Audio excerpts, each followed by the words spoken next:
Okay dear students, class 12 last class में हमने जो केमिकल काइनेटिक्स का फर्स्ट लेक्चर था उसमें हमने रेट ऑफ रिएक्शन के बारे में थोड़ा बहुत डिस्कशन किया है। आज का टॉपिक भी हमारा है rate of reaction he. Lecture number 2 है केमिकल काइनेटिक्स का, lecture number 02। Rate of reaction को ही हम कंटिन्यू करने जा रहे इस क्लास में भी। इंपॉर्टेंट डिस्कशन रहेगा आज का क्लास। इंपॉर्टेंट टॉपिक्स जो है रेट ऑफ रिएक्शन, उसका इंपॉर्टेंट पार्ट आज हम डिस्कस करने जा रहे हैं, जो कि आपके कॉम्पिटिटिव एग्जाम और न्यूमेरिकल के लिए बेस बनेगी।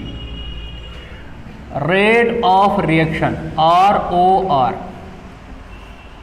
देखिए कल हमने रेट ऑफ रिएक्शन के बारे में जो बोला था वो तो आपको याद ही होगा लास्ट क्लास में। रेट ऑफ रिएक्शन का मतलब था change in concentration with respect time. In case of reactants decrease in concentration with respect time, वो भी रेट है। And in case of products increase in concentration with respect time, वो भी rate ही है। तो रेट जो थी ROR, ये बराबर थी किसके बराबर? मैथमेटिकली चेंज का मतलब या तो इंक्रीज होना या तो डिक्रीज होना, कंसंट्रेशन का डिक्रीज या इंक्रीज होना। चेंज इन कंसंट्रेशन या प्रेशर ऑफ रिएक्टेंट्स या products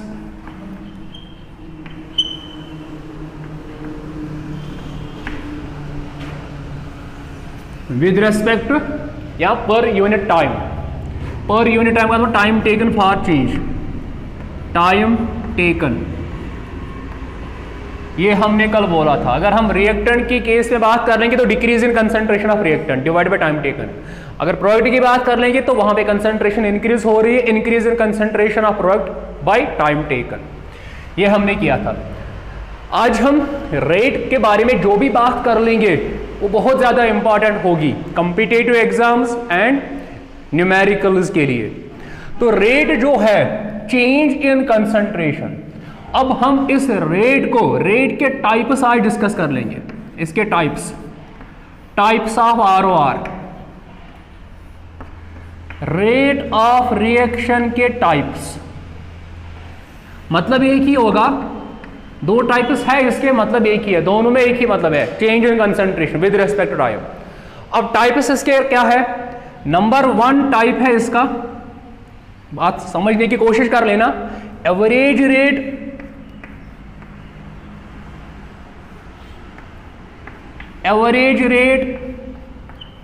number 2 instantaneous rate. Number 2 type.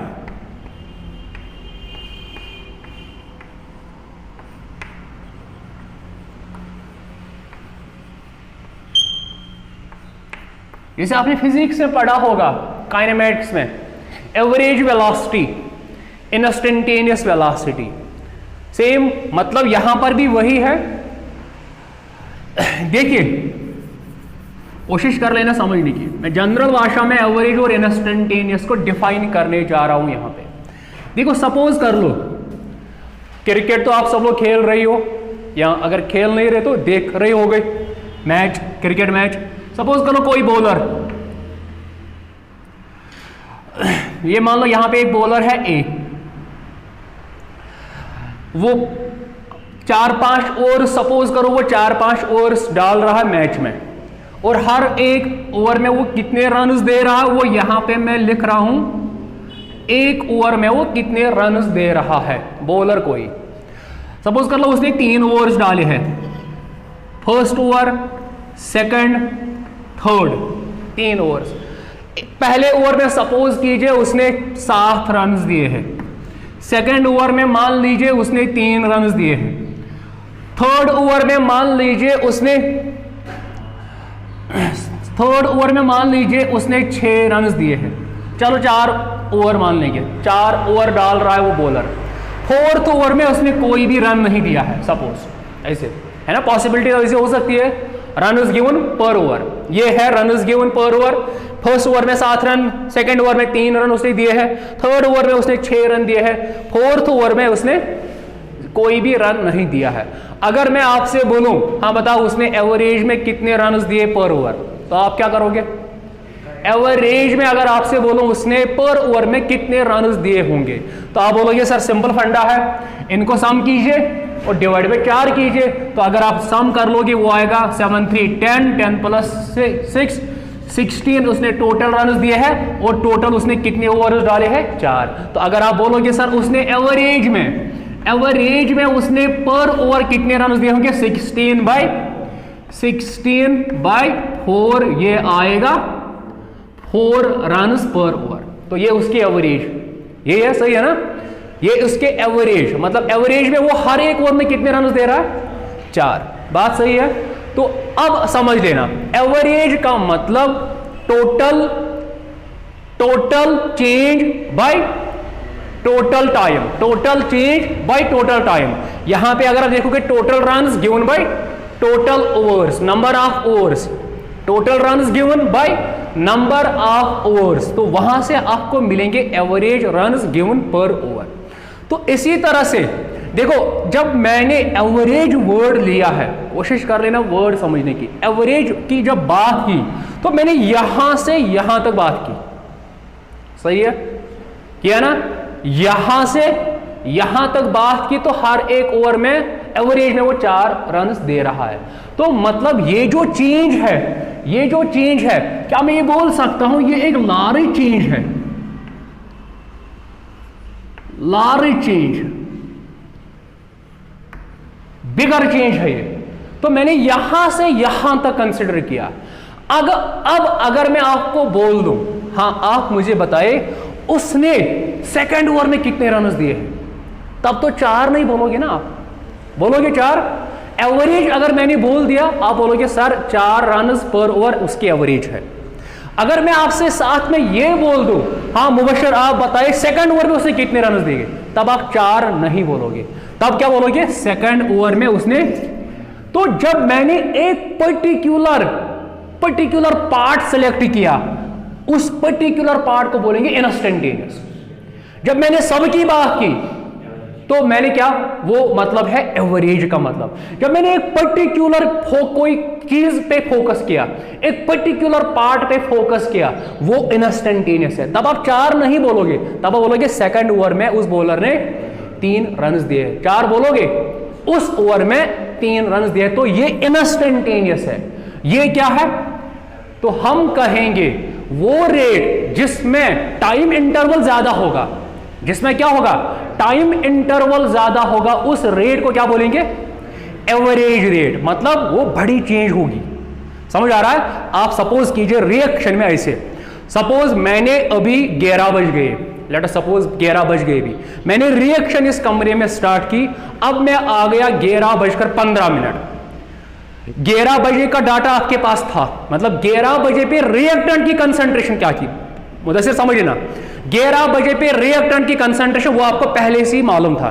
अब 11:15 में आपको बोल रहा हूं, बताओ अब इसमें चेंज क्या आएगी। आप देखोगे 11:15 रिएक्टेंट की कंसंट्रेशन ये है, तो वहां से आप निकालोगे रेट, एवरेज रेट, मतलब 11 से लेकर 11:15 तक, तो 15 मिनट की गैप है, तो ये एक बड़ा टाइम इंटरवल है। समझ आ रहा है? डेल्टा, बड़ा का मतलब डेल्टा केमिस्ट्री में, यहां कैलकुलस लैंग्वेज में बड़े चेंज को क्या बोलते हैं? डेल्टा। तो आप बोलोगे सर इतने टाइम में, इन 15 मिनट्स में इस रिएक्टेंट की कंसंट्रेशन में इतनी चेंज आ गई, वो एक बड़ी चेंज होगी। अब अगर मैं आपको बोल दूं ऐसे, हाँ मुझे सर आपने 15 मिनट की चेंज निकाल दी, अब आप मुझे बताइए 11:09 मतलब 11:09 पे क्या चेंज होगी? एक पर्टिकुलर इंस्टेंट ऑफ टाइम मैंने सिलेक्ट किया, समझ आ रहा है? वो मैंने 15 मिनट पहले सिलेक्ट किया था, 15 मिनट की गैप में आपने बोला था सर इतनी चेंज है, तो इसके अकॉर्डिंग ये रेट रही, वो जो रेट होगी वो एवरेज रेट होगी। अब मैं आपको इंटरवल नहीं दे रहा हूं, यहां से यहां तक इंटरवल नहीं दे रहा हूं। अब मैं आपको बोलूं मदर सर आप मुझे बताइए 11:09 पे रिएक्टेंट की कंसंट्रेशन बताइए क्या थी? 11:09 तो 9 मिनट या 11:02 पे कंसंट्रेशन बताई, रेट क्या थी, 11:15 पे क्या चेंज थी, तो वो एक पर्टिकुलर इंस्टेंट ऑफ टाइम को मैंने सिलेक्ट किया, मतलब एक पर्टिकुलर टाइम मैंने सिलेक्ट किया, उसके अकॉर्डिंग जो रेट होगी वो इंस्टेंटेनियस रेट होगी। तो एवरेज रेट जो होती है वो रेट जिसमें एप्रिशिएबल टाइम इंटरवल होगा, बात सही है, सही है, वो रेट जिसमें क्या होगा, एप्रिशिएबल टाइम इंटरवल होगा। हम कहेंगे ऐसे, the average rate of reaction may be defined as the change in concentration of reactant और product in appreciable interval of time, वही एवरेज रेट है। जो एप्रिशिएबल इंटरवल ऑफ टाइम में जो रिएक्टेंट या प्रोडक्ट की कंसंट्रेशन में जो चेंज होगी उसी को हम कहेंगे एवरेज रेट। इसको क्या बोलेंगे, इंस्टेंटेनियस को, इंस्टेंटेनियस रेट को क्या बोलेंगे, हम कहेंगे सिंपल भाषा में the change in concentration of reactant और product at a particular instant of time. सही है, जैसे यहां भी बोला था दूसरे ओवर में बताए कितने रन दिए, तो आपने, हाँ यहां देखो, जब मैंने दूसरे ओवर में बोला था आपने इस पे फोकस किया, इसको भी पीछे रखा, इनको भी छोड़ दिया, आपने इस पे फोकस किया, तो ये इंस्टेंटेनियस है। जब मैंने एवरेज बोला था बता 1 से लेकर 4 तक उसने कितने रन दिए, तो आपने सबको कंसिडर किया है, यहां से यहां तक बड़ी चीज है, बट एक छोटी वैल्यू पे फोकस करना वो इंस्टेंटेनियस होता है। तो इंस्टेंटेनियस रेट का मतलब the change in concentration of reactant और product at a particular instant of time is called instantaneous rate। फिर से बोल रहा हूं, एवरेज का मतलब change in concentration of reactant और product at an appreciable interval of time, appreciable interval of time average rate. Instantaneous का मतलब rate of change of concentration of reactant और product at a particular instant of time is called instantaneous rate. देखो average हम यहां पे average में आपने देखा होगा, समझ लिया है अभी तक, एवरेज एक बड़ी चीज होती है, इंस्टेंटेनियस एक छोटी चीज, स्मॉल चीज, मतलब एक इसके समझ था नजर हो समझ मतलब एक पे योता को कंसिडर हाँ युता बोर्ड इंटरवल से आराम सान कर वन अगर बच्चे मैंने 21 पर्टिकुलर 11:07 पे 11:07 पे क्या होगा, तो आपने एक स्मॉल टाइम इंटरवल सिलेक्ट किया, सही है, आपने स्मॉल टाइम इंटरवल सिलेक्ट किया, उसमें चेंज देखना, वही वहां पे जो रेट होगी वो इंस्टेंटेनियस रेट होगी। देखिए एवरेज रेट, अब मैं यहां पे रिएक्शन एक लिख रहा हूं, एक जनरल रिएक्शन, उसके अकॉर्डिंग लिखेंगे। यहां से लेक्चर इंपॉर्टेंट होगा। देखो मान लो ये एक रिएक्शन है ए, कोशिश कर लेना यहां से इंपॉर्टेंट लेक्चर होगा। ए गिव्स बी, ये रिएक्टेंट है हमारा और ये हमारा प्रोडक्ट है। अभी मैंने इस रिएक्शन को बैलेंस किया, स्टीशियोमेट्रिक ऑप्शन 1 है, क्योंकि रेट ऑफ रिएक्शन जब लिखोगे तब स्टीशियोमेट्रिक ऑप्शंस भी अपना रोल प्ले करते हैं। यहां पे स्टीशियोमेट्रिक ऑप्शन क्या है 1, इधर भी 1 है। देख लो, सपोज कर लो अभी रिएक्शन मैंने स्टार्ट नहीं की, बात समझ लेना, अभी रिएक्शन को मैंने स्टार्ट नहीं किया है। जब रिएक्शन को मैंने स्टार्ट नहीं किया तो टाइम क्या होगा 0। उस समय उस टाइम पे आपके पास खाली क्या होगा, ए प्रेजेंट होगा, बी का अमाउंट, तो वो उसकी इनिशियल कंसंट्रेशन होगी। अभी रिएक्शन स्टार्ट नहीं हुई तो सारा का सारा अमाउंट किसका होगा, तो मान लीजिए उस टाइम पे जब टाइम 0 है उस समय पे इसकी जो कंसंट्रेशन है वो ए है, स्मॉल ए, इसकी कंसंट्रेशन क्या होगी उस टाइम पे 0, सही है। अब थोड़ी देर के बाद 1 सेकंड 2 सेकंड 3 सेकंड 1 दिन 2 दिन 10 दिन के बाद वो टाइम, कुछ टाइम के बाद, टाइम इक्वल टू टी, ये जो टी है थोड़ी देर के बाद, कुछ टाइम के बाद मैं आपको बोल रहा हूं, हाँ आप बताइए मुझे मुबशिर क्या इसका कितना अमाउंट होगा। ये क्या है जब टाइम 0 था, तो अब टाइम टी के बाद 5 सेकंड के बाद इसका अमाउंट ए नहीं होगा, होगा। ये बार बार सीखना, ये सीख लो यहां पे यार, क्योंकि पूरे एंटायर केमिकल काइनेटिक्स में हमें यही चीज लिखनी है बार बार। तो थोड़ी देर के बाद टाइम टी के बाद इसका ए का ए अमाउंट प्रेजेंट थोड़ा बहुत खत्म हुआ होगा, जो कि इस फॉर्म में अपीयर हुआ होगा इस रिएक्शन में। तो इसमें से कुछ माइनस करना होगा। मान लो वो AT है, क्या है AT। अब इसका कितना अमाउंट बनेगा, इसका जितना डिसअपीयर हुआ होगा उसका इतना ही अमाउंट अपीयर हुआ होगा। तो मान लीजिए उसका अमाउंट BT है उस टाइम पे। क्लियर यहां तक? तो आपसे मेरा क्वेश्चन है, क्या AT इसके बराबर होगा? कभी नहीं हो सकता। ऑलवेज ये इससे छोटा होगा, क्योंकि ये इसका क्या है, इनिशियल अमाउंट। ये उसका इसी A का क्या है, टाइम T के बाद जो उसका बचा हुआ पार्ट है। पहले मान लो 10 मोल पर लीटर थे, 10 मोल। अब थोड़ी देर के बाद 10 तो नहीं होंगे, ये 10 से ऑलवेज छोटा ही होगा। तो ये जो क्वांटिटी है ये ऑलवेज इससे क्या होगी, तो हम कहेंगे ना जो AT है, A की कंसंट्रेशन आफ्टर टाइम T, वो ऑलवेज क्या होगा, लेस देन A से। ये इसका इनिशियल कंसंट्रेशन, ये इसकी टाइम T के बाद कंसंट्रेशन। मान लीजिए हम कहेंगे ऐसे इसी टाइम पे AT जो है, कोशिश कर लेना समझने की, AT आप मुझे बताइए AT इसमें से जब कुछ माइनस कर देंगे तभी तो AT आएगा, क्योंकि AT छोटा किससे है, A में से कुछ घटाएंगे तब वही हमारा AT के बराबर होगा। मान लो वो AT होगा A माइनस एक्स, बात सही है। तो टाइम T के बाद A की कंसंट्रेशन हमें कितनी है, A माइनस एक्स, ये कंसंट्रेशन, ये इसका left amount after time T। अब इसका कितना बना होगा, जो इसकी कंसंट्रेशन इसी टाइम पे BT किसके बराबर होगा, देख लीजिए इसका अमाउंट जितना डिसअपीयर हुआ होगा, क्योंकि ये 1:1 केमिकल इक्वेशन है, इसका जितना अमाउंट टाइम T के बाद डिसअपीयर हुआ होगा B का उतना ही अमाउंट टाइम T के बाद अपीयर हुआ होगा। इसका कितना अमाउंट डिसअपीयर हुआ, A में से इतना उसका खत्म हुआ है।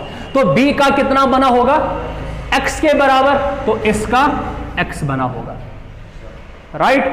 अब देखिए, अब हम इसकी एवरेज रेट लिखेंगे। एवरेज रेट देख लीजिए बेटा, यहां से इंटरेस्टिंग है। R average rate of reaction, ये ऐसे लिखते हैं। एवरेज रेट का मतलब change in concentration by time. तो एवरेज मैंने भी बोला था, वो डेल्टा से हम रिप्रेजेंट करते हैं, डेल्टा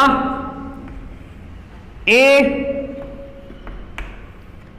बाय डेल्टा T। क्या इसको देखो, इसको गोली मारो, इसको देखो, क्या ये rate of change of concentration है A की विद रेस्पेक्ट टाइम, तो वो तो रेट ही है। अब डेल्टा से क्या रिप्रेजेंट हो रहा है, ये एक बड़ी चेंज है, समझ आ रहा है। टाइम T पहले था टाइम 0, उसके बाद टाइम T मतलब 5-10 सेकंड के बाद, तो अब हमने एक big interval of time choose किया, तो डेल्टा आ गया। अब देखिए आर एवरेज वही होगा बराबर या माइनस डेल्टा, ये sorry delta A by delta T, वही किसके बराबर है, तो हम कहेंगे ऐसे, delta A rate of change of concentration of A with respect time, delta T। तो आप मुझे बताइए किसके बराबर होगा। देखो A का मतलब A की फाइनल कंसंट्रेशन चेंज है ना, डेल्टा A का मतलब फाइनल माइनस इनिशियल। फाइनल क्या है A की, A माइनस एक्स, इसकी जगह क्या लिखेंगे, A माइनस एक्स, ये है फाइनल, ये फाइनल कंसंट्रेशन A की है। चेंज का मतलब फाइनल माइनस इनिशियल, फाइनल ये रहा, इनिशियल क्या है A minus A divided by time. पहले फाइनल टाइम डेल्टा T का मतलब final time minus final time T minus 0, T minus 0। देखो ये और ये कैंसल, तो फाइनली क्या बचा, माइनस एक्स डिवाइडेड बाई, तो ये इस minus x divided by T, ये इसकी क्या आ गई, एवरेज रेट। बट बेटा समझ लेना, यहां से माइनस आ गया, रेट ऑलवेज पॉजिटिव होती है, रेट कभी नेगेटिव। अब नेगेटिव का क्या मतलब, यहां से नेगेटिव आ गई रेट, रेट कभी नेगेटिव होती ही नहीं है। ऐसे समझ लो, सपोज कीजिए आप बाइक चला रहे हो, सडनली आपके घर वालों में से किसी ने फोन किया है, सडनली घर वालों में से किसी ने फोन किया है, पापा ने सपोज फोन किया आपको, पापा बोल रहे हैं हाँ बेटा किस स्पीड से जा रहे हो, किस स्पीड से आप बाइक को चला रहे हो। क्या आप कभी बोलोगे सर ये पापा -10 पे जा रहा हूं, पापा -20 पे जा रहा हूं? ऑलवेज क्या बोलोगे, पापा स्पीड है 10 या 20 किलोमीटर। हमेशा हम कभी माइनस नहीं बोल सकते। रेट ऑलवेज पॉजिटिव होती है, लिख के रखना, रेट जो होती है rate is always positive, rate is always positive, rate कभी नेगेटिव नहीं हो सकती है, रेट हमेशा पॉजिटिव होती है। अब यहां पे क्या आ गई माइनस, इसका मतलब ही देख लीजिए, माइनस का मतलब जो माइनस है, माइनस इंडिकेट यहां पे करता है, ख्याल रखना, ए का अमाउंट डिसअपियर हो रहा है, एक माइनस साइन जो है इसकी सिग्निफिकेंस यही है। क्या है सिग्निफिकेंस? ए का जो अमाउंट है, अमाउंट बोले तो कंसंट्रेशन, ए की कंसंट्रेशन टाइम के साथ साथ डिक्रीज हो रही है, वही नेगेटिव साइन की सिग्निफिकेंस है यहां पे। अदरवाइज रेट क्या होती है? अब अगर मुझे इस रेट को पॉजिटिव बनाना है, इस रेट को मुझे, तो देख लीजिए बेटा यहां देखो ये पॉजिटिव बनाना है, पॉजिटिव बनाने के लिए इसके आगे क्या लगाएंगे? माइनस, इसके आगे भी क्या लगाएंगे? नेगेटिव, क्योंकि फाइनल में आपको मालूम है विद रिस्पेक्ट टू रिएक्टेंट ये नेगेटिव आएगा, जबकि रेट कभी नेगेटिव हो ही नहीं सकती है। उस रेट को पॉजिटिव बनाने के लिए माइनस पहले रखेंगे। इतना क्लियर? मुझे पूरी उम्मीद है आपको ये पॉइंट समझ आया होगा। देखो अगर मैं ये लिखूं फिर से माइनस डेल्टा ए बाई, बेटा समझ लेना, minus delta A by delta T, इसका मतलब है ये रेट ऑफ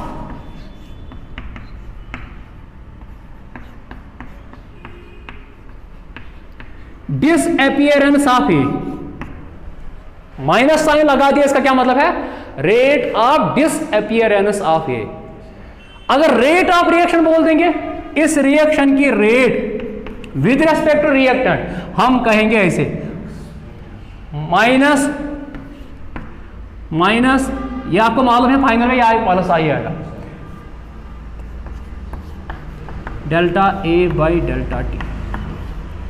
अगर यहां से एक कैटेगरी ये हुआ rate of disappearance of A, rate पहले माइनस लगा दोगे, वो फिर क्योंकि विद रेस्पेक्ट टू रिएक्टेंट ये क्वांटिटी क्या आएगी? माइनस, जो कि यहां पे लिख रहा है ये आएगी माइनस, आगे माइनस से मल्टीपल कर लो, ये फाइनली रेट पॉजिटिव बनेगी। तो with respect to reactant, with respect to reactant rate के आगे हम माइनस साइन पहले से डालते हैं। क्यों? क्योंकि रेट को पॉजिटिव बनाने के लिए। उस माइनस साइन की सिग्निफिकेंस क्या है? वो इतना ही शो करता है, वो हमें रिप्रेजेंट करता है रिएक्टेंट की कंसंट्रेशन टाइम के साथ साथ कम हो रही है। अगर मैं विद रेस्पेक्ट प्रोडक्ट बात कर लूं, प्रोडक्ट की टर्म से बात कर लूं, देख लीजिए बेटा, रेट आर एवरेज, देखो प्रोडक्ट के टर्म्स में फिर से वही आएगा, delta B change in concentration of B divided by delta T. Change in concentration of B मतलब फाइनल कंसंट्रेशन बी की माइनस इनिशियल कंसंट्रेशन बी की। फाइनल कंसंट्रेशन बी की क्या है? X minus initial concentration B की क्या थी? 0 divided by delta T, final time T minus 0, वो तो टी ही आएगा। तो आप मुझे बताइए क्या हुआ फिर? X by T, x by T. अब इसके सामने क्या है? ये खुद पॉजिटिव है, खुद पॉजिटिव लेंगे ना, इसका मतलब यहां पे पॉजिटिव का मतलब ये हमें इंडिकेट करता है प्रोडक्ट का अमाउंट, अमाउंट बोले तो कंसंट्रेशन विद रेस्पेक्ट टाइम बढ़ रहा है। तो इसलिए प्रोडक्ट के केस में आपको माइनस साइन लगाने की जरूरत नहीं है, क्योंकि वो हमेशा पॉजिटिव में ही आएगा। चलो और एक चीज इसी पे देख लो, देखो ये विद रेस्पेक्ट प्रोडक्ट रेट क्या आ गई, X by T. With respect reactant rate क्या आ गई, क्या बराबर आ गई दोनों। तो कल भी बोला था मैंने, किसी भी एक रिएक्टेंट या किसी भी एक प्रोडक्ट के रेस्पेक्ट में आप उस ओवरऑल रिएक्शन की रेट निकाल सकते हो। खुद देख लो, मैथमेटिकली बराबर भी आ गया। With respect to B rate क्या आ गई, X by T. With respect to A rate क्या आ गई, तो बराबर तो है ना। तो कल भी मैंने यही चीज आपके साथ डिस्कस किया था। रेट को हम एक्सप्रेस कर सकते हैं with respect any one of the reactants और with respect any one of the product. आया समझ। देखिए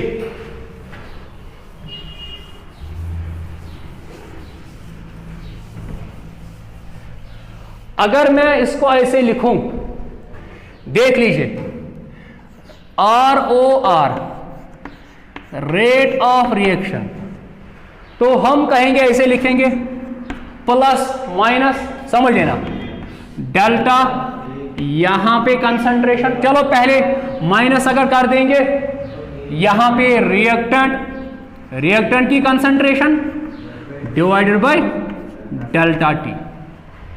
अगर विद रेस्पेक्ट प्रोडक्ट लिखेंगे रेट ऑफ रिएक्शन क्या आएगी, प्लस, क्योंकि वो एंड में भी प्लस आती है, माइनस का मतलब यहां पे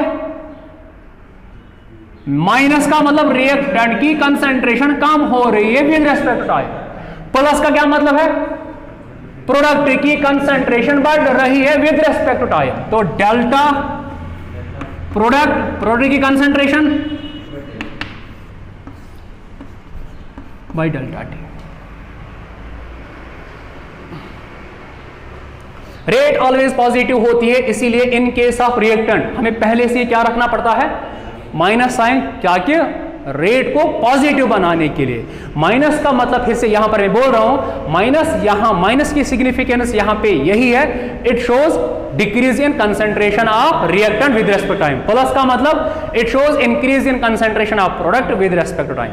तो जनरली अगर हम बात करेंगे ऐसे, वही मैंने सबसे पहले लिखा भी था यहां पे, देखिए rate ROR rate of reaction,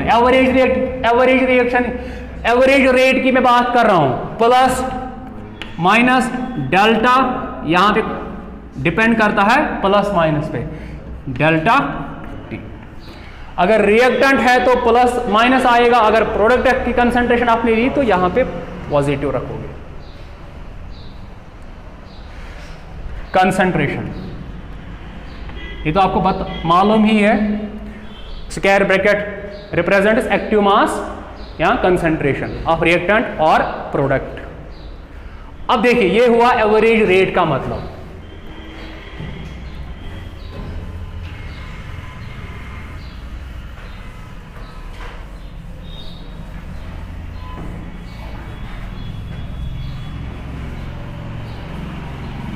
इसी को मैं अब इंस्टेंटेनियस रेट बना रहा हूं, इंस्टेंटेनियस। देखिए इंस्टेंटेनियस रेट इसी रिएक्शन के लिए, A gives B, R average with respect A, R average with respect A क्या आ गई, माइनस शाबाश delta A by delta T। R average with respect product क्या आ गई, plus del B by delta T। Delta का मतलब lauric change, ये डेल्टा का मतलब मैंने एक इंटरवल ऑफ टाइम को सिलेक्ट किया, 11 बजे से लेकर 11:15 तक। तो इनिशियल टाइम 11 बजे है, फाइनल टाइम क्या है 11:15, तो डेल्टा टी क्या आएगा 15, डेल्टा टी क्या आएगा 15 आएगा। वो सेकंड भी हो सकते हैं, वो मिनट भी हो सकते हैं। अब देखिए अगर मैं अब आपसे बोल रहा हूं 11:07 पे बताइए रेट, 11:07 पे, 11:07 पे रेट बताए, तो मैंने क्या बोला, अब मैंने एक पर्टिकुलर इंस्टेंट ऑफ टाइम को सिलेक्ट किया। पर्टिकुलर इंस्टेंट ऑफ टाइम का मतलब ना पिछला वाला टाइम मैंने दिया, आगे तो है ही नहीं, आगे मैंने एक पर्टिकुलर बोला। तो तो उसका मतलब एक स्मॉल इंटरवल ऑफ टाइम मैंने सिलेक्ट किया, एक स्मॉल इंटरवल ऑफ टाइम को मैंने सिलेक्ट किया। इसका मतलब जब स्मॉल इंटरवल की बात हो रही है डिफरेंशियल में, आपने फिजिक्स में पढ़ा होगा लास्ट ईयर डिफरेंशिएशन, डिफरेंशियल में मतलब जब डेल्टा टी टेंड्स टू 0 तब हम लिखते हैं इसे D by with respect to time D T. Clear? देखिए गलत लिखना ऐसे, अगर मैंने रेट को ऐसे मान लो ये है डेल्टा सी, डेल्टा सी का मतलब change in concentration of reactant और product divided by delta T, ये एवरेज का मतलब है। अगर मैं इसका ऐसे लिखूं limit delta T tends to 0, अब ये क्या इसका मतलब ये एवरेज है? एवरेज है क्या? इसका मतलब ये एवरेज रिप्रेजेंट करता है, बट ये कन्वर्ट होगी किसमें? अब इंस्टेंटेनियस, इंस्टेंटेनियस को हम डी से रिप्रेजेंट करते हैं, D C by D T. D C मतलब small change in concentration, small change in concentration समझ लेना, क्योंकि पहले 15 मिनट मैंने बोला था, अब मैंने 1 ही मिनट की बात की, 1 मिनट में कम ही चेंज होगी ना कंसंट्रेशन में, सही है? 1 ही मिनट में कंसंट्रेशन में चेंज बिल्कुल कम होगी, 15 मिनट में कंसंट्रेशन की चेंज क्या होगी? बहुत ज्यादा। इसीलिए स्मॉल चेंज को हम डी सी से रिप्रेजेंट करते हैं, स्मॉल टाइम को बोलते हैं डी टी। तो अगर आप इसका लिखोगे आप इंस्टेंटेनियस रेट, इंस्टेंटेनियस रेट मतलब ऐसे आर, इसी रिएक्शन के लिए आर इंस्टेंटेनियस वो किसके बराबर होगा? ऐसे minus with respect to reactant D A by D T. इसी तरह से प्रोडक्ट के केस में R instantaneous plus D B by D T, D B by T T. तो हम ऐसे लिख सकते हैं rate instantaneous rate R instantaneous किसके बराबर? Plus minus D C by D T. D C मतलब change in concentration of reactant और प्रोडक्ट डिपेंड करता है कौन सी साइन आपने यहां पे रखी है, बाई डी टी। ये भी रेट लिखने का तरीका है। और सबसे खास बात याद रख लेना, इंस्टेंटेनियस रेट जो है वो ज्यादा अप्रोप्रिएट होती है देन एवरेज, देन एवरेज। क्योंकि मैंने स्टार्टिंग में वो बॉलर की एग्जांपल दी थी, सेकंड ओवर में उसने 4 रन दिए थे, सेकंड ओवर में उसने 2 रन दिए थे। क्या रियल टीम में जब हमने एवरेज बोला था, एवरेज में उसने 4 रन पर ओवर दिए थे, 4 रन पर ओवर दिए थे। क्या सेकंड ओवर में रियल सेंस में 4 रन दिए थे? कहां दिए थे? सेकंड ओवर में उसने 3 ही दिए थे, जो मैंने एग्जांपल रखी थी यहां पे। सेकंड ओवर में रियल सेंस में उसने 3 ही रन दिए थे, बट जब मैंने एवरेज निकाली थी तब क्या आ गया था? तब जब मैंने 4 की बात की, उसका मतलब मैंने सेकंड ओवर का भी 4 ही लिया है। तो आप बताइए अप्रोप्रिएट एवरेज होगा या इंस्टेंटेनियस होगा? अप्रोप्रिएट होती है इंस्टेंटेनियस रेट, इंस्टेंटेनियस रेट। अब आपसे क्वेश्चन मेरा है, एवरेज रेट कब इंस्टेंटेनियस रेट के बराबर होगी? जब डेल्टा टी टेंड करेगा 0 को। याद रख लेना इस बात को, कॉमन सेंस क्वेश्चन पूछते हैं आपने को। एवरेज रेट कब बराबर बनेगी इंस्टेंटेनियस रेट को? जब डेल्टा टी अप्रोच करेगा, टेंड करेगा 0 को।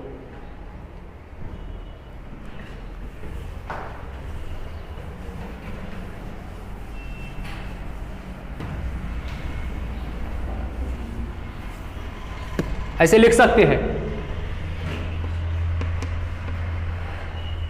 Average rate delta T tends to 0, असल में पूरा लिख लो, limit delta T tends to 0 is equal to, क्या ये इंस्टेंटेनियस ही है ना? Instantaneous delta T tends to 0, इसका क्या मतलब है?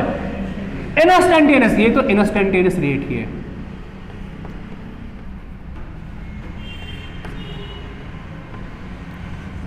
इंस्टेंटेनियस रेट, ये बात याद रख लेना। एवरेज ये मतलब अब मैंने उसका लिमिट दिया और वो लिमिट भी मैंने टेंड किया टुवर्ड्स 0 को, तो ये इंस्टेंटेनियस ही रेट है।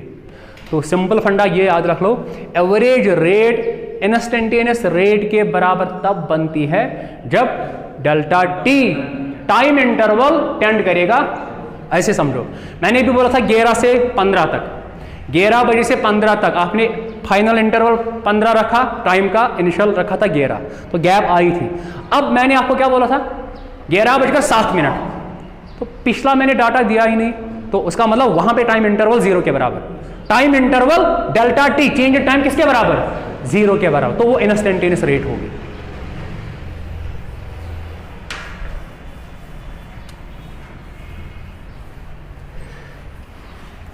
Rate in terms of reactant पहले हम माइनस साइन लगाते हैं, क्यों, रेट को पॉजिटिव बनाने के लिए। Rate with respect product always positive ही होती है। नेगेटिव साइन का मतलब वो शो करता है कंसंट्रेशन रिएक्टेंट की डिक्रीज हो रही with respect to time. Plus sign का मतलब प्रोडक्ट की कंसंट्रेशन बढ़ रही है विद रिस्पेक्ट टू टाइम। अब देखिए, अब मैं और एक इक्वेशन आपके सामने लिख रहा हूं और एक पॉइंट याद रखिए, बार बार आएगा इस पूरे एंटायर केमिकल काइनेटिक्स में। देखो, किसी भी एक रिएक्टेंट के आप रेस्पेक्ट में अगर कोई कॉम्प्लेक्स रिएक्शन होगी, कॉम्प्लेक्स रिएक्शन मतलब जिसमें बहुत सारे स्टेप्स होंगे या जिसमें बहुत सारे रिएक्टेंट्स हैं, बहुत सारे प्रोडक्ट्स बन रहे। अभी मैंने एक सिंपल एग्जांपल ली थी, एक ही रिएक्टेंट था और ए भी एक ही रिएक्टेंट था, एक ही रिएक्टेंट और एक ही प्रोडक्ट, और इसका भी स्टीशियोमेट्रिक कोएफिशिएंट 1 ही था, इसका भी स्टीशियोमेट्रिक कोएफिशिएंट 1 ही था। तब इसके रेस्पेक्ट में जो रेट आई थी वो इसके रेस्पेक्ट में बराबर। तो मेरे कहने का मतलब अभी ये है, अगर कोई रिएक्शन जिसमें बहुत सारे रिएक्टेंट्स इन्वॉल्व होंगे या बहुत सारे प्रोडक्ट्स बन रहे हैं, ऑलवेज रेट ऑफ किसी भी रिएक्टेंट या किसी भी प्रोडक्ट के रेस्पेक्ट में निकाल सकते हो।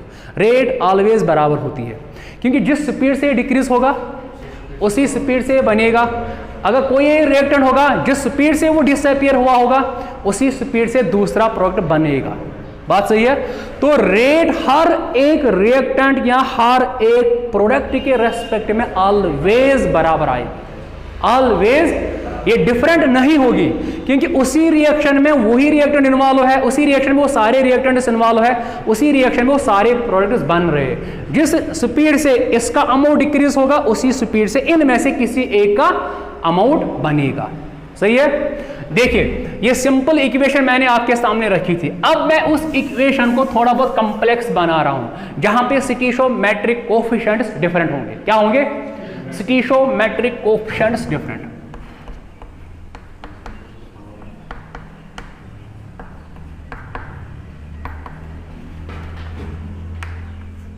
ये इंपॉर्टेंट है, नीट 2019 में इसी से क्वेश्चन आया था।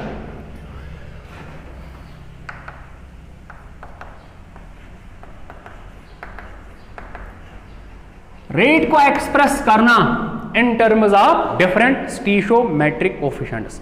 बट सबसे पहले बात ये याद रखो, रेट चाहे स्टीशियोमेट्रिक कोएफिशिएंट सेम है या डिफरेंट है, जो एक रिएक्टेंट के रेस्पेक्ट में उस रिएक्शन की रेट होगी, दूसरे को किसी अदर प्रोडक्ट के रेस्पेक्ट में रेट वही आएगी, रेट सेम ही होती है। देखिए, मैं आपको ऐसे एक जनरल इक्वेशन दे रहा हूं, A + B suppose gives C। मान लो इसके 2 है, इसके 3 बन रहे हैं। क्या स्टीशियोमेट्रिक कोएफिशिएंट डिफरेंट है? क्या स्टीशियोमेट्रिक कोएफिशिएंट डिफरेंट है? या चलो ऐसे और सिंपलीफाई कर लेंगे आप लोगों के लिए, ताकि आपको अच्छे से समझ आए। यहां पे मान लो 2, यहां पे मान लो 3। क्या स्टीशियोमेट्रिक कोएफिशिएंट इस बार डिफरेंट है? अब आपसे मेरा क्वेश्चन, देखो यहां से समझने की कोशिश कर लेना। अगर इसके 2 गए, इसके कितने बन रहे? सही है? तो आप मुझे बताइए, टाइम सपोज कर लो, टाइम t जब 0 था, खाली तब प्रेजेंट होगा बीकर में A प्रेजेंट होगा। उस टाइम पे मान लीजिए इसका अमाउंट A है, कितना? जब t 0 है तो इसका अमाउंट कितना होगा? 0। अब आप पहुंच गए टाइम t पे थोड़ी देर के बाद, 10-15 सेकंड के बाद या 1 सेकंड के बाद। तो आप इसका बताइए, इसका कितना अमाउंट होगा? ए माइनस समथिंग।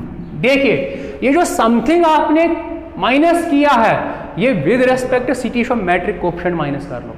अगर एक होता x गया, अगर एक होता उससे क्या आ जाएगा, बट ये कितने हैं तो 2 से 2x जाएंगे तो ये आएगा 2x।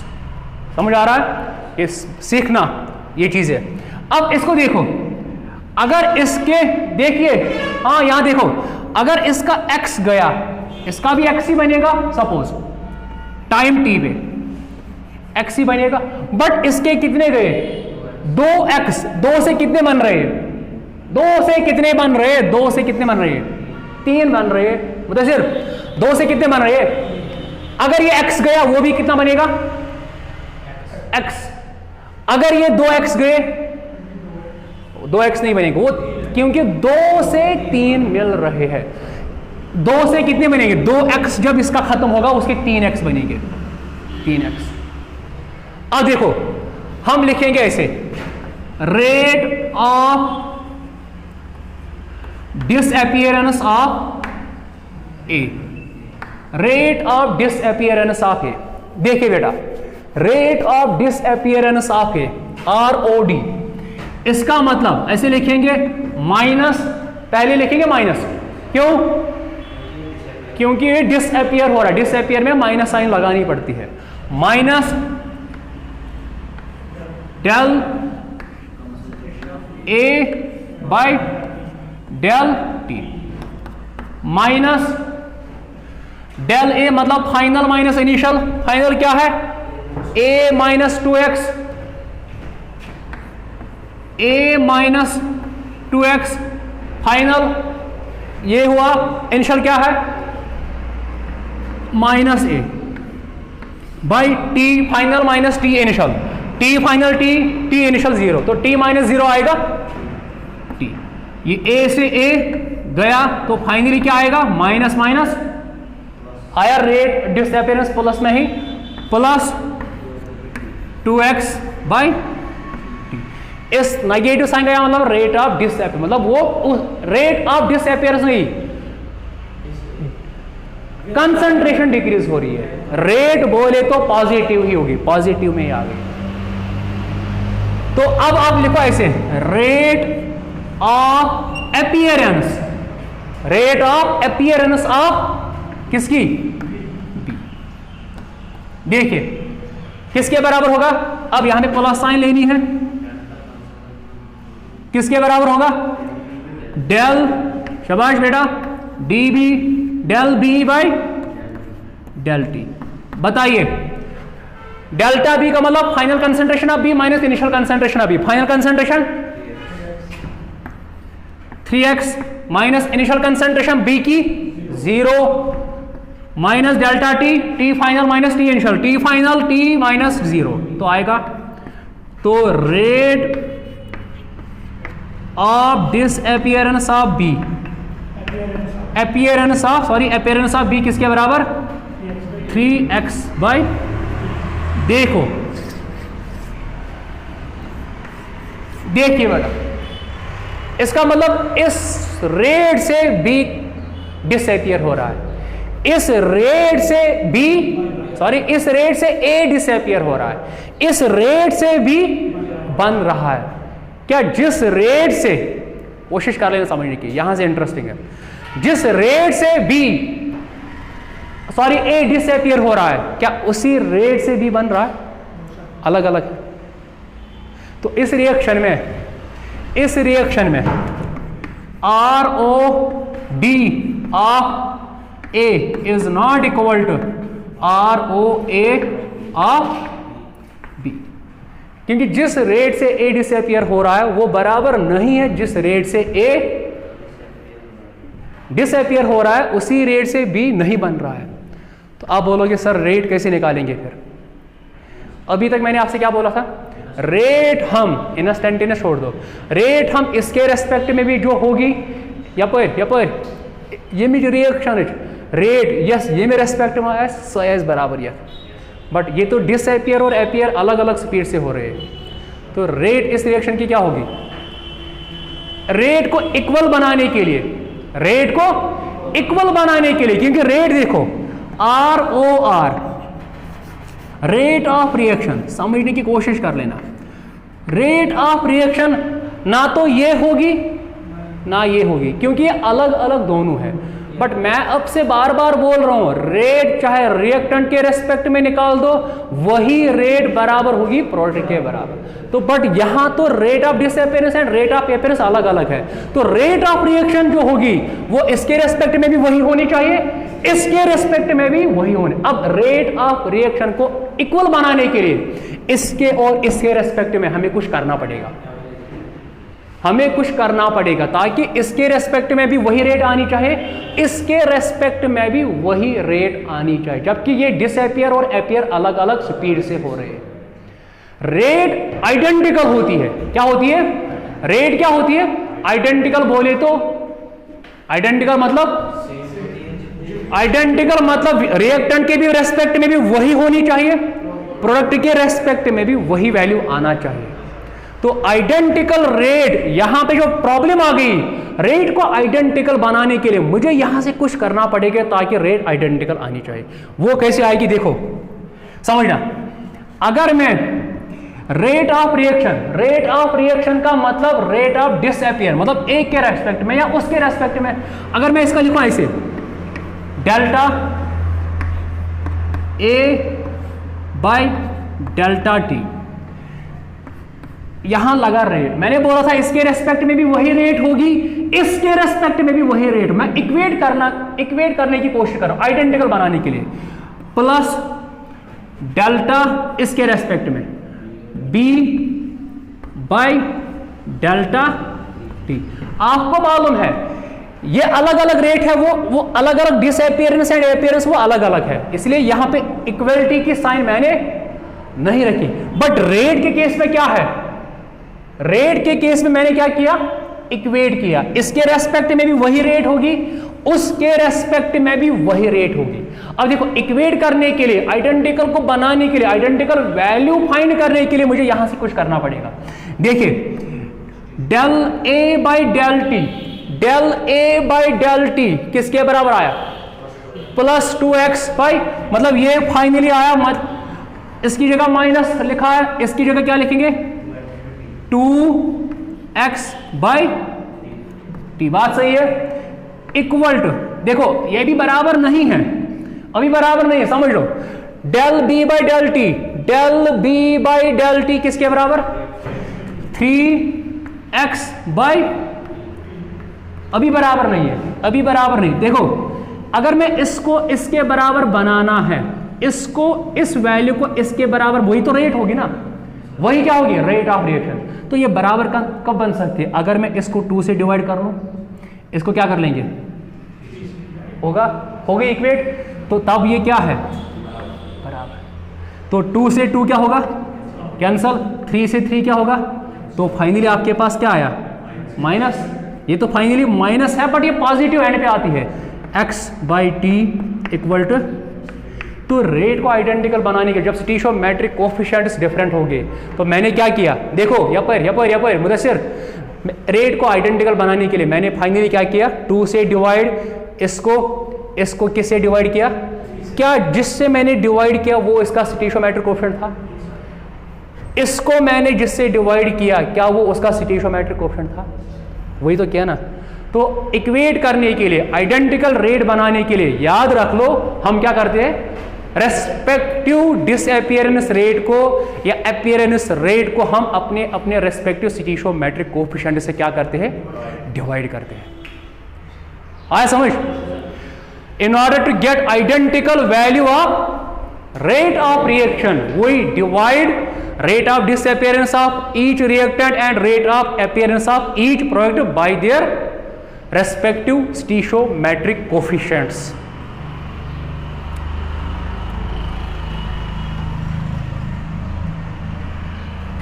देखिए, अगर डिफरेंट स्टीशियोमेट्रिक कोफिशिएंट्स इन्वॉल्व होंगे तब आपको क्या करना है? Rate of disappearance and rate of appearance को क्या करना है? अपने अपने रेस्पेक्टिव स्टीशियोमेट्रिक कोफिशिएंट से उसको डिवाइड करना है। ऐसे समझ लो।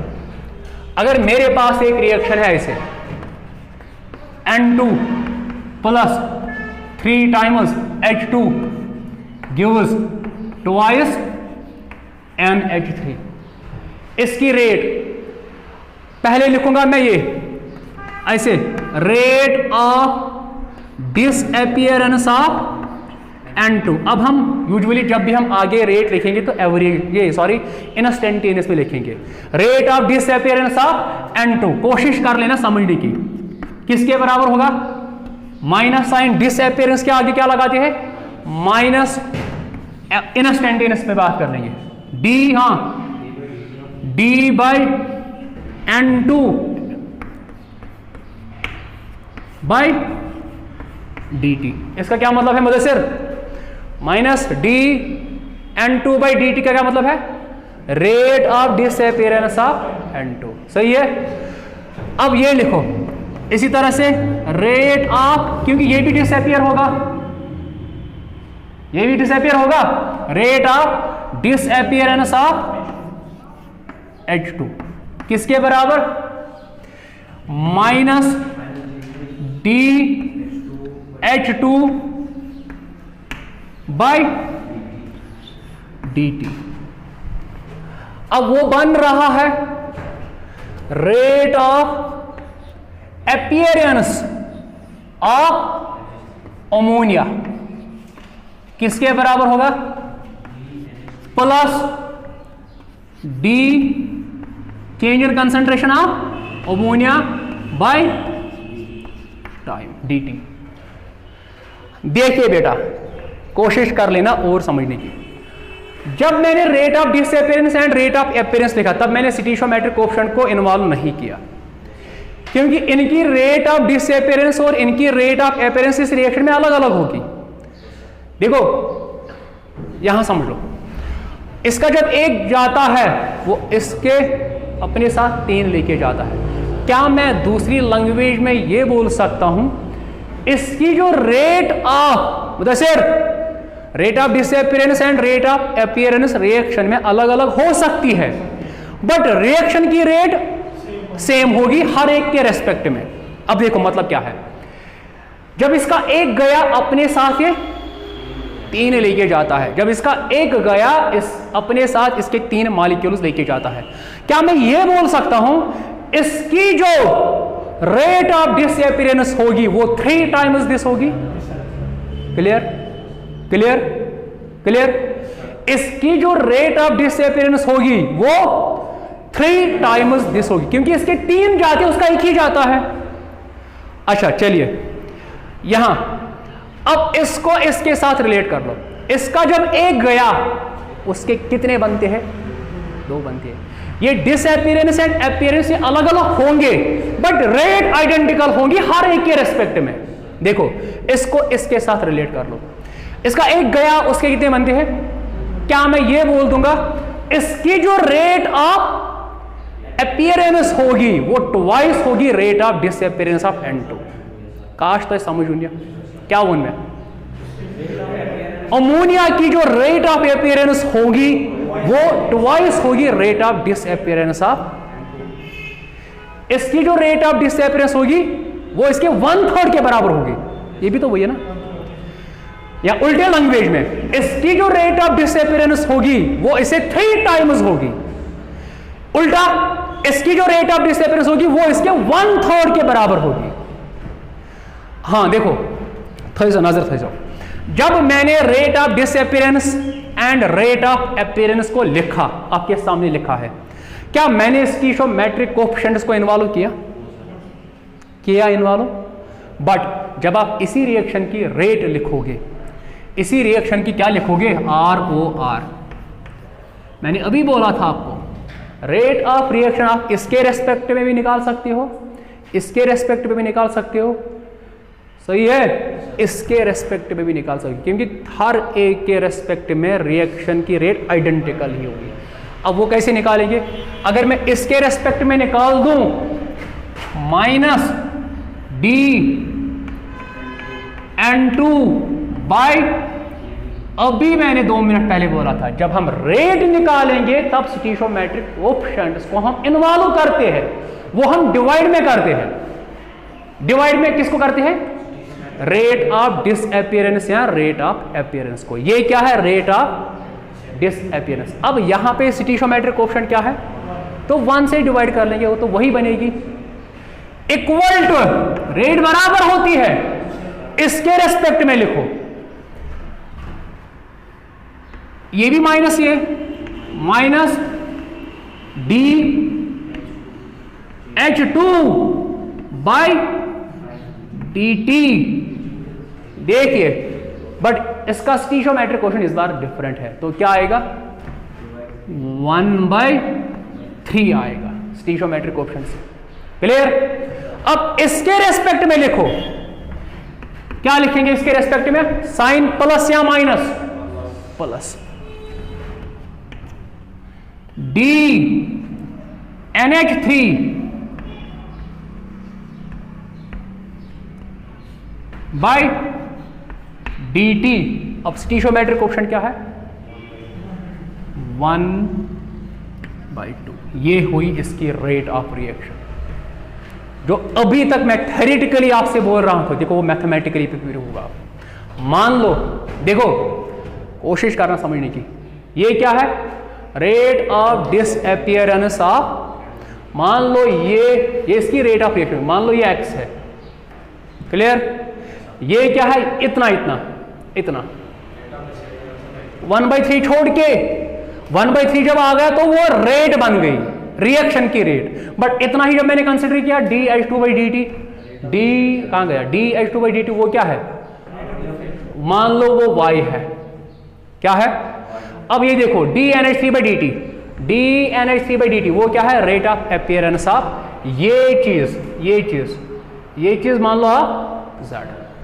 देखिए, ये मैंने x किया, वो क्या है? y। ये क्या है? x क्या है? Rate of disappearance of N2। y क्या है? रेट ऑफ डिसअपीयरेंस ऑफ, वो क्या है? Rate of appearance of. इसके आगे लगा है माइनस साइन, उसके आगे क्या लगा है? Minus sign. अब देखो, अब मैं रेट की बात कर रहा हूं, रिएक्शन की, ये rate of disappearance and appearance. अब मैं रिएक्शन की रेट देख लूंगा। रिएक्शन की रेट इसका क्या था? रिएक्शन की रेट में इसका क्या था? 1/, y/3 था ये। अब देखो, इसको इसके साथ रिलेट कर लो, मतलब इसको इसके साथ रिलेट कर लो, क्या रिश्ता आएगा? वही तो रेट होगी।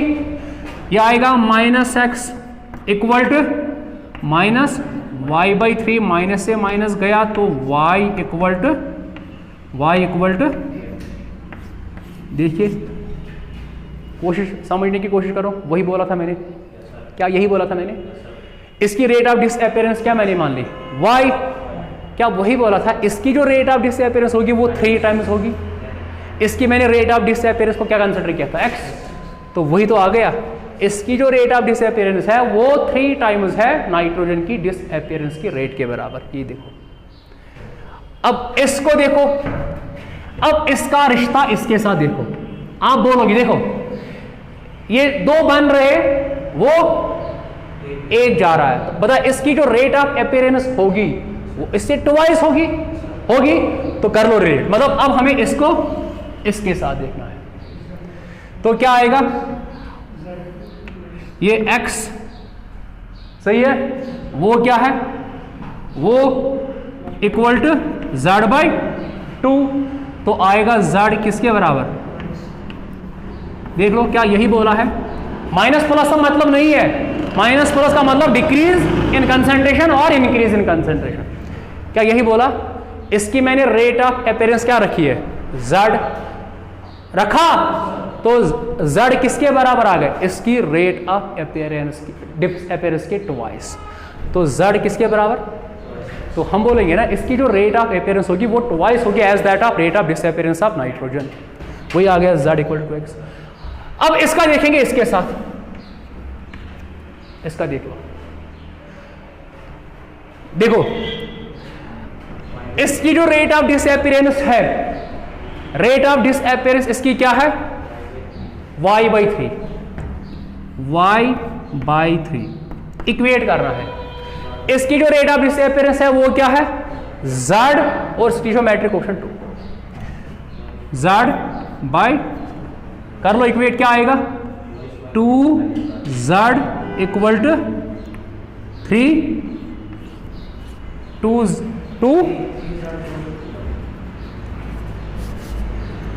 क्या आएगा 3z इक्वल टू, देखिए क्या ब्यूटी निकलेगी आंसर। इसका मतलब z ये है, अगर ये 3 टाइम्स बनेगा वो 2 टाइम्स डिक्रीज होगा, वही तो है, सही है। तो इसकी जो रेट ऑफ डिसअपियरेंस होगी वो इससे ट्वाइस होगी। अच्छा, इसकी जो रेट ऑफ डिसअपियरेंस होगी वो इससे थ्राइस होगी। उल्टा बोलो, इसकी क्या होगी, इसकी जो रेट ऑफ डिसअपियरेंस वो ट्वाइस होगी, इससे twice than that of rate of appearance है। वही तो आ गया 3z equal to 2y, 3z equal to 2y। इतना समझ आया। तो जनरली अगर मेरे पास एक जनरल रिएक्शन में बना रहा हूं यहां पे ऐसे, अगर मेरे पास ये होगी कोई भी एक reaction AA plus BB gives CC plus, जहां पे स्टीशियोमेट्रिक कोएफिशिएंट्स डिफरेंट है, स्टीशियोमेट्रिक कोएफिशिएंट्स डिफरेंट है। अगर आपको लिखना है, देख लीजिए, जब भी आपको रेट ऑफ अपीयरेंस या डिसअपियरेंस लिखनी होगी तब स्टीशियोमेट्रिक कोएफिशिएंट्स आप नहीं लिखोगे, सही है। बट जब आपको क्या लिखना होगा, रेट ऑफ रिएक्शन, तब जो जिसके रेस्पेक्ट में निकालोगे, चाहे रिएक्टेंट के रेस्पेक्ट में निकाल दो या प्रोडक्ट के रेस्पेक्ट में निकालोगे, तब क्या करोगे, उस अगर आप रिएक्टेंट के रेस्पेक्ट में निकाल दी, उस रिएक्टेंट की जो रेट ऑफ डिसअपियरेंस होगी उससे स्टीशियोमेट्रिक कोएफिशिएंट से डिवाइड कर लो, उसी के स्टीशियोमेट्रिक कोएफिशिएंट से डिवाइड कर लो, वो क्या आएगी, रेट ऑफ रिएक्शन।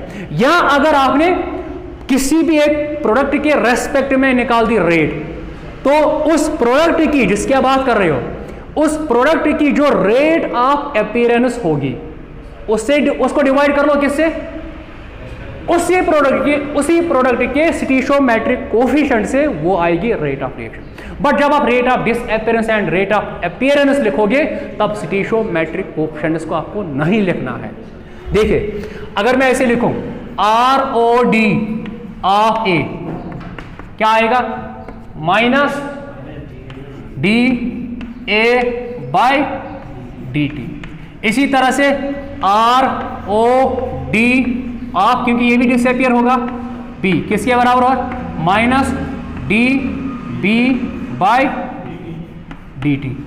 इसी तरह से RO, अब A आएगा, rate of appearance of C किसके बराबर, प्लस शाबाश DC बाय DT।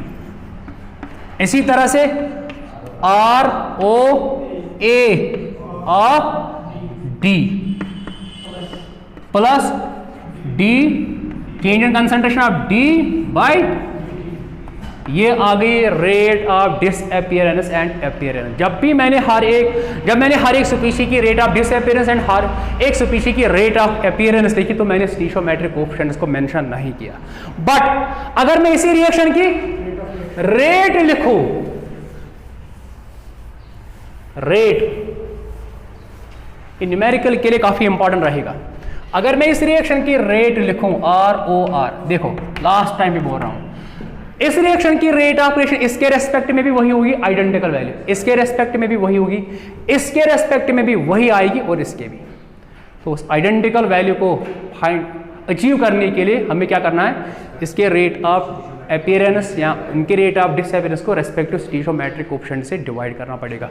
तो क्या लिखेंगे, minus D A by DT। अब रेट ऑफ रिएक्शन लिख रहा हूं ना कि डिसअपियरेंस, तो आएगा 1/A। इसी तरह से minus DB by DT minus 1/B। Equal to plus D C by D T, वहां पे stoichiometric coefficient 1/c equal to plus 1/d लिखेंगे आप, 1/d D D change in concentration of D with respect to time. ये है इस reaction की right. हर एक reactant और प्रोडक्ट के रेस्पेक्ट में इक्वल आएगी। बट याद रख लो ये चीज, एग्जाम में कभी कभार पूछेंगे आपसे अपीयरेंस एंड डिसअपीयरेंस, तब आपको स्टीशियोमेट्रिक कोएफिशिएंट को मेंशन नहीं करना है। जब आप रेट ऑफ रिएक्शन लिखोगे तब आपको स्टीशियोमेट्रिक कोएफिशिएंट को डेफिनेटली मेंशन करना है, डिवाइड करना है अपीयरेंस एंड डिसअपीयरेंस रेट को। इतना क्लियर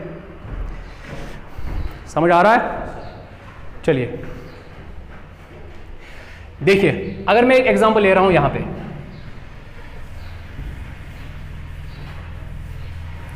मान लो ये एग्जांपल,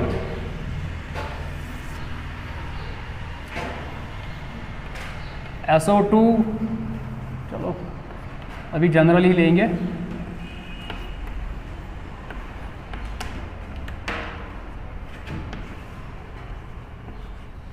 इस रिएक्शन की रेट लिखो हर एक रिएक्टेंट और प्रोडक्ट के रेस्पेक्ट में। कैसे लिखोगे? देखिए इस रिएक्शन की रेट ऑफ रिएक्शन क्या आएगी? माइनस शाबाश डी SO2 की concentration by D T, stoichiometric coefficient क्या है?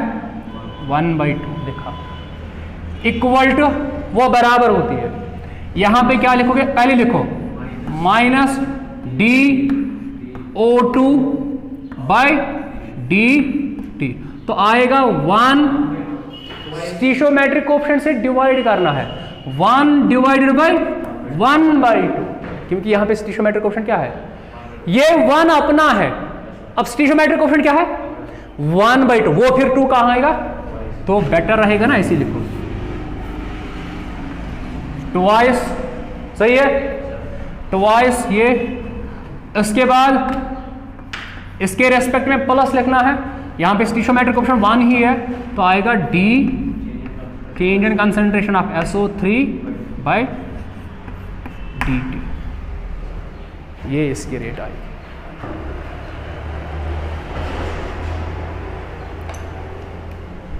कॉपी कर लो। कितना टाइम हुआ मुबशिर इसमें? 1 घंटा 10 मिनट।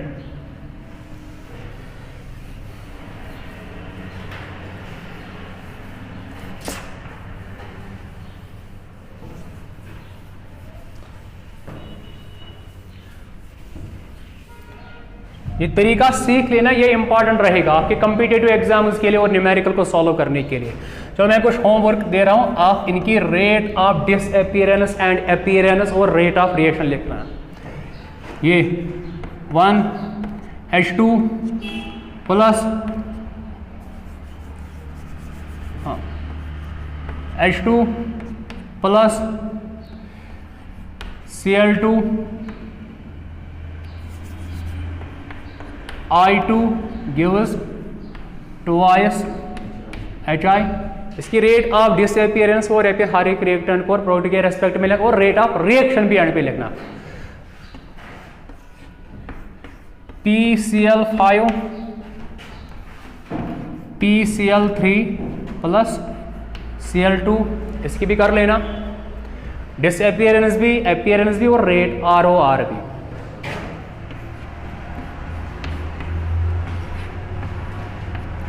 N2O5 ट्वाइस N2O5 में बैलेंस यहीं से करके दे रहा हूं, बट याद रख लो जब भी आप रेट के बारे में क्वेश्चन सॉल्व करोगे ना वासिक, जब रेट के रिलेटेड क्वेश्चन सॉल्व करोगे सबसे पहले इक्वेशन को बैलेंस करना है।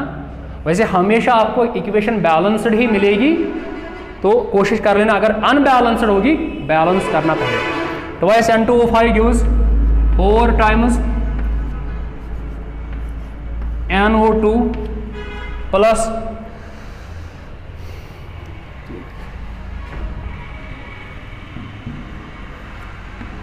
O2, इसकी भी आप करोगे, डिसअपियरेंस भी, अपीयरेंस भी, हर एक स्पीशी की, और ROR।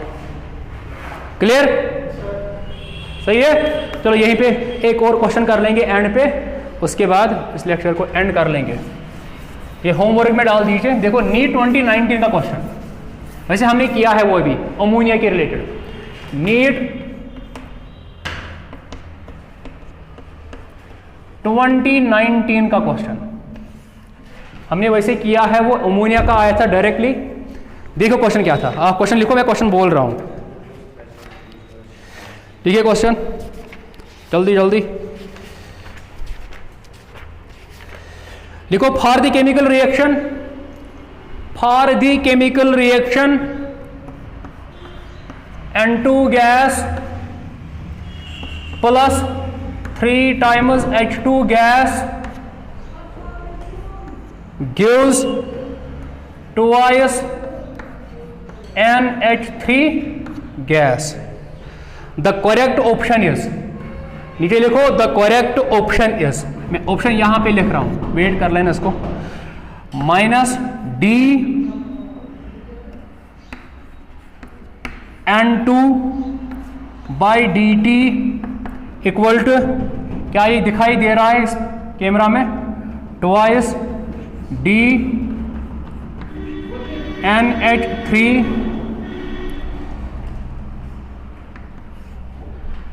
Bye dt। A option, B option -D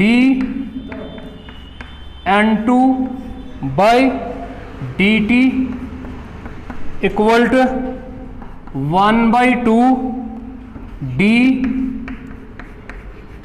NH3 by dt। Third option 3D H2 by dt equal to twice D change in concentration of ammonia by dt।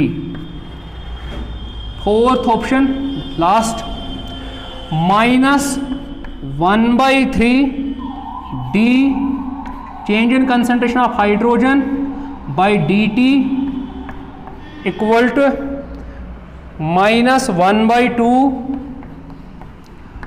D NH3 by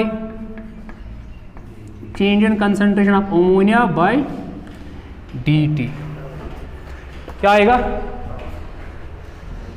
देखो लिखेंगे इसकी rate ROR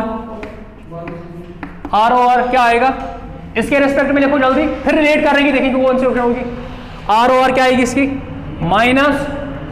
-D N2 by dt 1/1 stoichiometric option equal to, इसके रेस्पेक्ट में लिखो -1/3 D H2 by dt किसके बराबर, उसके रेस्पेक्ट में लिखो +1/2 D